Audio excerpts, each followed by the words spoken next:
Donc on va faire l'exercice 3 sur la deuxième fiche de fonction holomorphe et je vais vous proposer deux solutions de cet exercice. Donc la question c'est qu'on a une fonction à ouvert U, un ouvert V, une fonction holomorphe entre les deux. Okay? Et f est de la forme P plus IQ.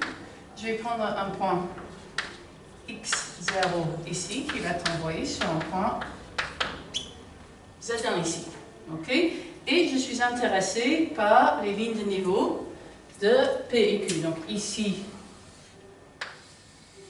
Z1 et le point va de C plus ID. Ici j'ai le point valeur réelle de, on va dire Z est égal à C. Ici j'ai le point valeur imaginaire de Z est égal à D.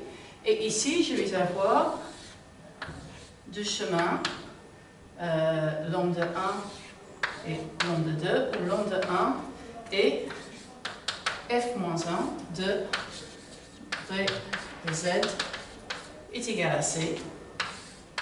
Et ici, c'est f-1 de la ligne verticale, image de Z, est égal à D. Okay? Et ici, donc, je vais avoir un V1 qui va être le vecteur tangente à la courbe gamma 1 en Z0 et j'ai pareillement V2 qui va être le vecteur tangente à la courbe gamma 2 en Z0. Ok? Donc ici, gamma 1 va être D f-1 de 1, 0 au point Z1 et gamma 2 va être D f-1 de Z2 sur 0,1 et donc c'est suffisant de montrer que l'application linéaire D f1 au point Z1 préserve les angles. Okay? Donc, on va se poser qu'on est sur un point où f' de Z0 est différent de 0. C'est une hypothèse qui a été oubliée, je pense, dans la question. Ok, et ce que je sais, c'est que df, donc j'ai f-1 composé avec f qui est égal à l'identité. Donc, df au point Z1 composé avec df-1 au point Z, df au point Z0 est égal à l'identité. C'est-à-dire que df-1 au point Z0, c'est df au Z0-1 qui, lui, est une... J'ai que df Z0 est une similitude et donc df-1 Z0 est également une similitude. Et puisque c'est une similitude, elle préserve les angles et donc df-1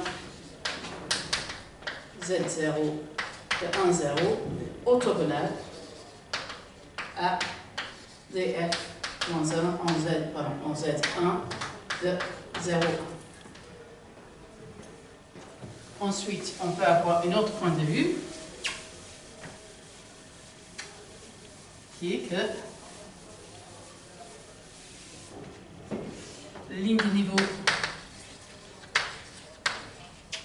de P au vecteur, donc solution 2, vecteur tangente V tel que dp par dv est égal à 0. Donc voilà, on prend Z0. Donc, si B est égal à AB, alors A, ça revient avec dA dP par dx au point Z0 plus B dP par dy au point Z0 est égal à 0. Et donc, AB est égal à dP par dy au point Z0 moins dP par dx au point Z0. Combien? Donc, là, je peux donner le vecteur, un vecteur tangente à cette courbe sans problème. Ensuite, de même, dq par dy Z0 moins dq par dx en Z0 est une vecteur tangente de la ligne de niveau de Q. Et maintenant, si je prends le produit scalaire, ceci, je vais dire calculer V1, celui-là V2.